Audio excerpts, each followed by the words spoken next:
Hi, Coach Christian Conlon, Winsider. We saw a lot of production from Camilla in the first quarter and some in the first half, and then we didn't see her a lot in the second half. Can you just speak on kind of what happened with her?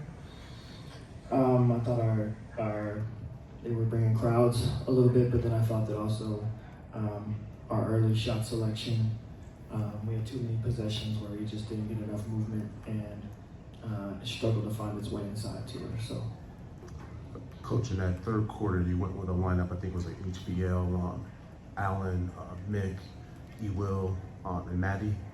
Just what were you looking for just in that moment with just that shift? Energy.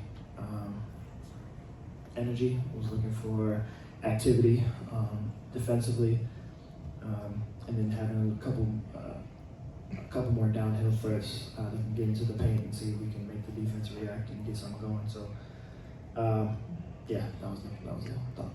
Jay. Coach, you guys had a great first quarter, then all of a sudden, like the wheels fell off in the second quarter. What happened? What did Phoenix do differently for their champions? I thought they just. I thought their biggest adjustment was just pushing it in transition, just putting their heads down and getting out there, leaking out a little bit so they can get out in transition, and just killed us in transition today.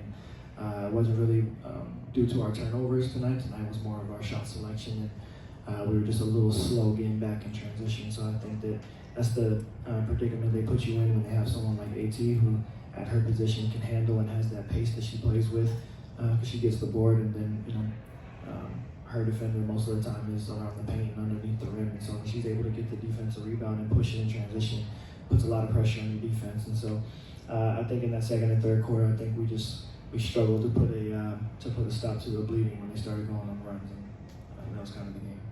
Carly. Coach, 8 losses in a row, 21 losses on the season. When I ask players what the mentality is, it's just wanting to play intentional and take it possession by possession, and that's what coaching is preaching to the players. Can you elaborate more on what you mean by intentionality, possession by possession, and what you want to see out of this team, especially entering a stretch here of about 5 or 6 games in 8 days?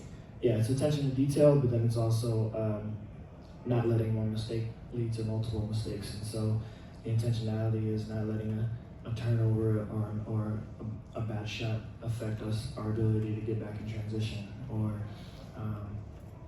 not letting our missed shots dictate what the next possession happens on the offensive standpoint. So we got to be better in that area.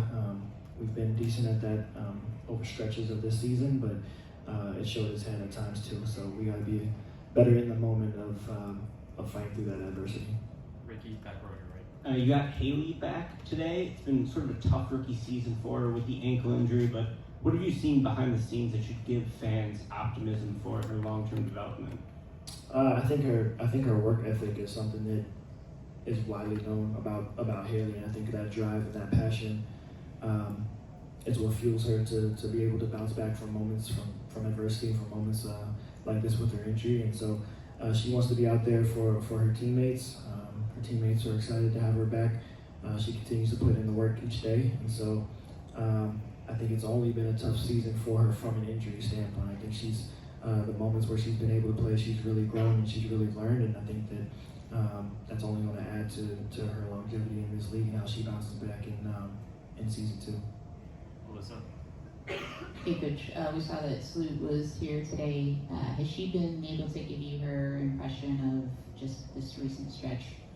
Yeah, we talk all the time. It's obviously it's disappointing from all fronts. I think for Sloot, obviously she wishes she could be out there, but she's around and at practices. She communicates with the team all the time, so they know of her thoughts too. We talk a lot, and it's obviously trying to figure out a rhythm and a plan through these injuries. We'll hopefully get Ariel back soon, and Angel as well. And so, but until then, we got to figure out ways to continue to put together first quarters and fourth quarters like we did today from a defensive standpoint, and less of the second and thirds. Brian. Coach, just wanted to get your thoughts on how you felt Maddie's adjusted to the physicality of the league.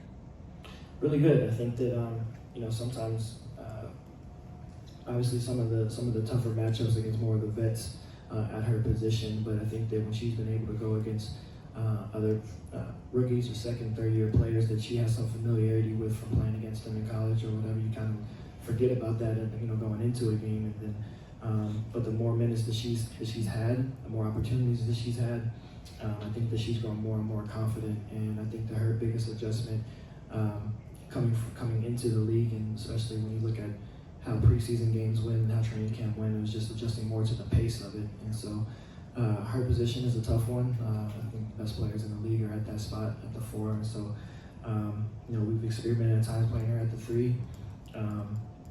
But I think overall, I think she's done a really good job. There's not many second round picks that end up making it this far. And so it's a testament to her work ethic as well. Naomi.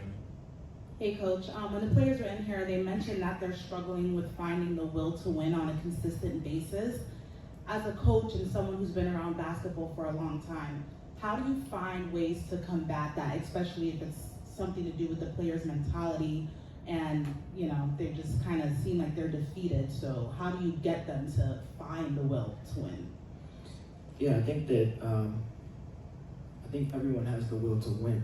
I think it's more of the will to compete that you have to find and have to have. I think no one plays a game wanting to lose. I think that, but not everyone understands what it takes to win. And so I think that from a competitive standpoint, that is the mindset that we've tried to build and instill and maintain. And so that's been more of what the messaging is of not letting your circumstances deflate you or defeat you from the will to compete.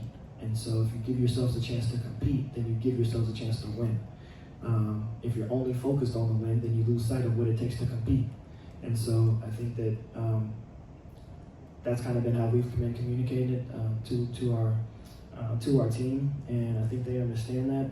At the same time, I think that when you're in a stretch like we're in, it becomes a little bit tough to see in the moment. And so we got to find ways to continue to battle, continue to dig in, so we can end the season strong. Thanks, everyone.